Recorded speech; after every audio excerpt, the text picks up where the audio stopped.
When the Walmart FLW Tour began on Pickwick Lake 4 days ago, the strategy for a majority of the competitors was to fish deep schools of bass found with electronics.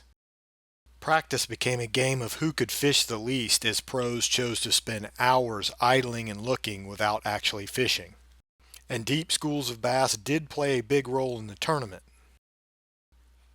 But in the end, it was the guy who located an enormous school of bass in shallow water the old-fashioned way with a rod and reel that took home the trophy.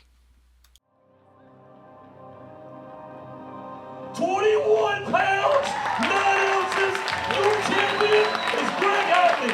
Wow! Greg Hackney from Gonzales, Louisiana, wins another FLW Tour level event, $100,000.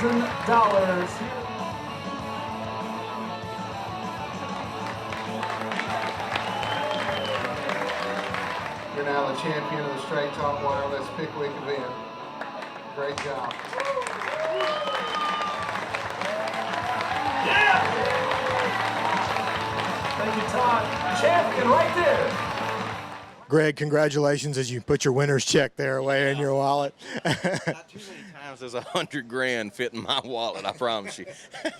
My first question for you is, it almost became a contest of practice here. Who could cast the least in practice? Everybody talked about, well, I'm idling around and I'm just looking for fish and I'm not making it, I'm not fishing at all. And you actually found these fish by fishing. Yeah, and you know that's one of the reasons I did that, because all that stuff that you can idle over and graft a fish on, all these guys are so good with our electronics, and our electronics are better now than they've ever been before. And I mean, they can read hair on the bottom. You know, I mean, it's incredible what you can see. So I felt like since fishing pressure was so bad, if I found stuff fishing, you know, it's a funny thing. The David Fritz of the world, there's not that many of them out there anymore. The guys that spend all that time lining up and cranking miles and miles of bars. And the reason is because our electronics are so good. You know, used to, because of electronics, you had to fish to find them. You know, and so this place, you could have idled over this place, you'd have never saw one, you'd have run them off, you know.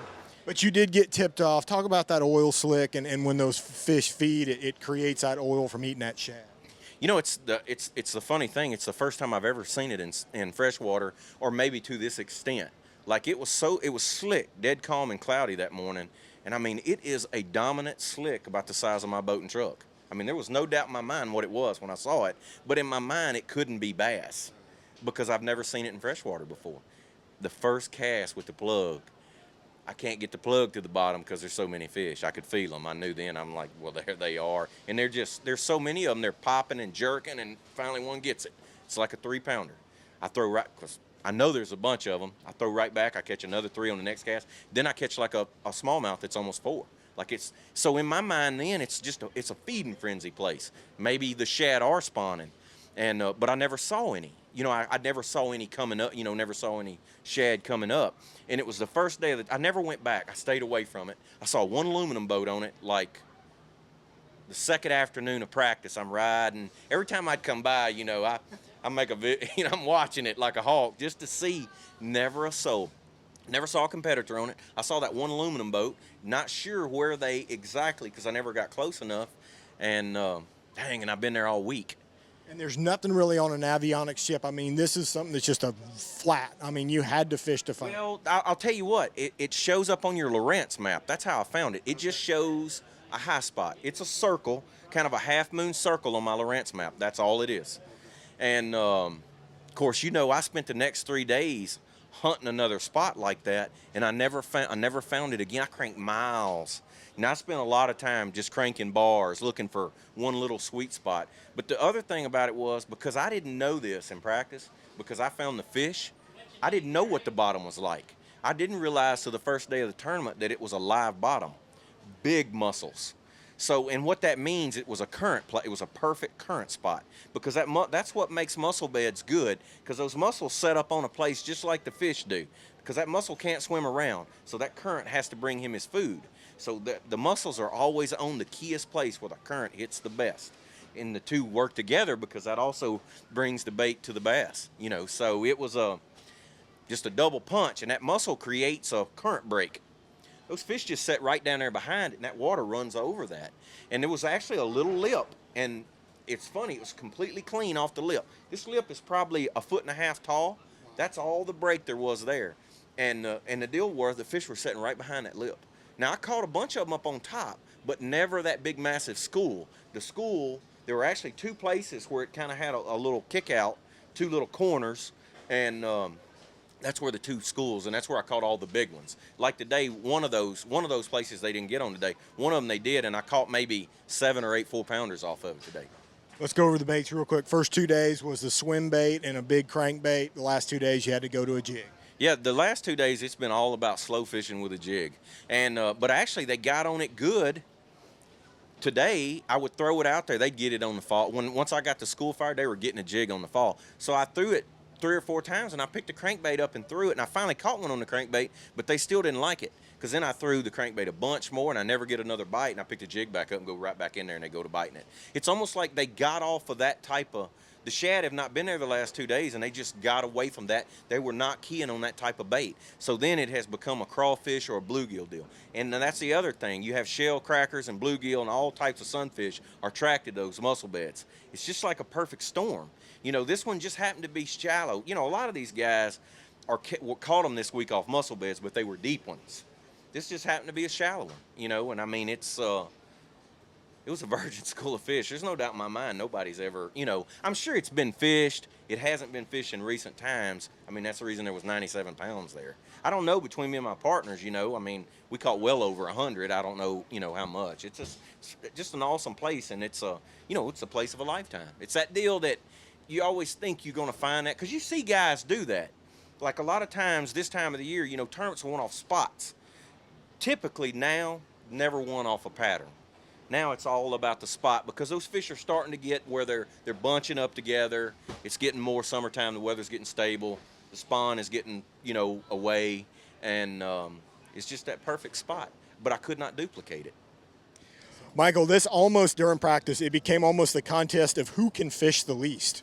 I mean, guys, well, I only made 20 casts. Well, I only made 10 casts. Well, I only made 1 cast. And it's all because just looking with the electronics. You sent me some screenshots that were incredible this week. I'm going to show them now from your electronics of what these schools look like. Yeah, I mean, it was just unreal how many schools were out there. If you would idle all day, you would find somewhere between 15 and 20 schools of fish.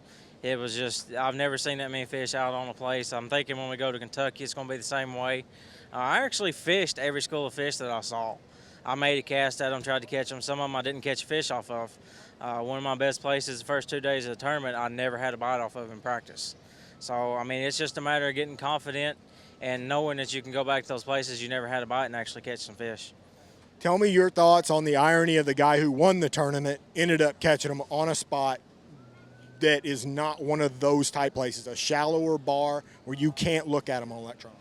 He had a place that he wasn't going to get messed with. I mean, that was the key for me. I think Ehrler will tell you the same thing. That was the key for him, was finding 1 or 2 off-the-wall places that you could run and get on no matter what was going on. You had to have somewhere that was guaranteed that you could fish.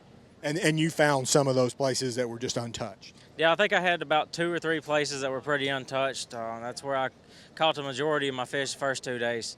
And then days 3 and 4, I caught them off a community hole that was covered up 3, 4, 5 boats every time I went by. But during the weekend, it was like everybody was laying off of it, and not many locals were fishing it. And every time I went there, it was just like they hadn't been fished since the last time I left, and they bit really good. How much longer will those fish be there? I mean, for the rest of the summer?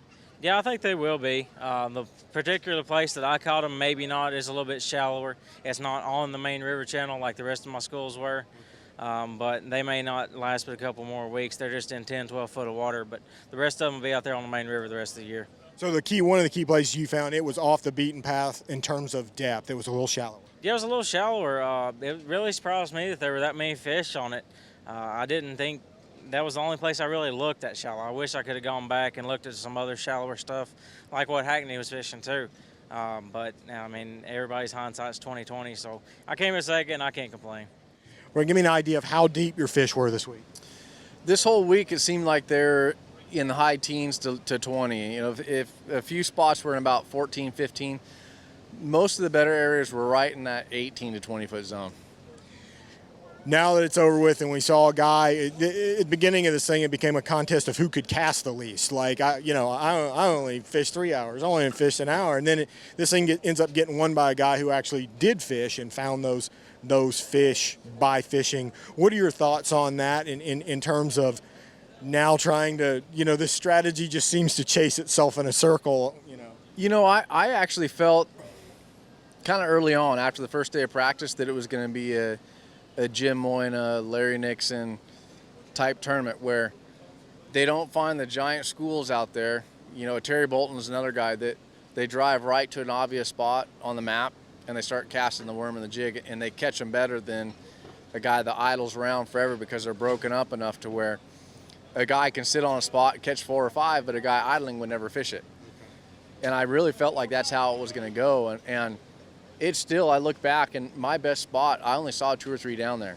The spot that you saw me on today, when I found it, I only saw 2 or 3 down there, but I had to fish because I went 5 hours without seeing a single fish.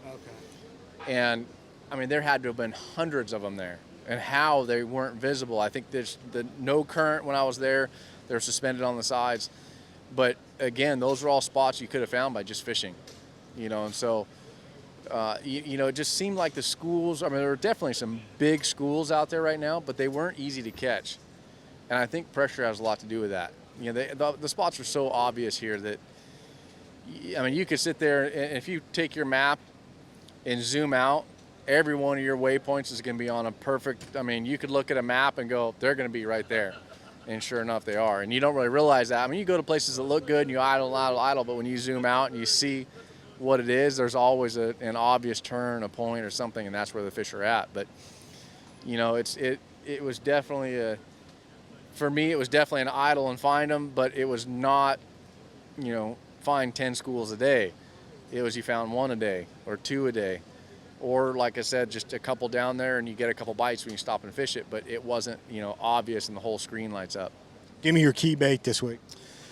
Every day it changed. The first day I caught him on a drop shot and a swim bait.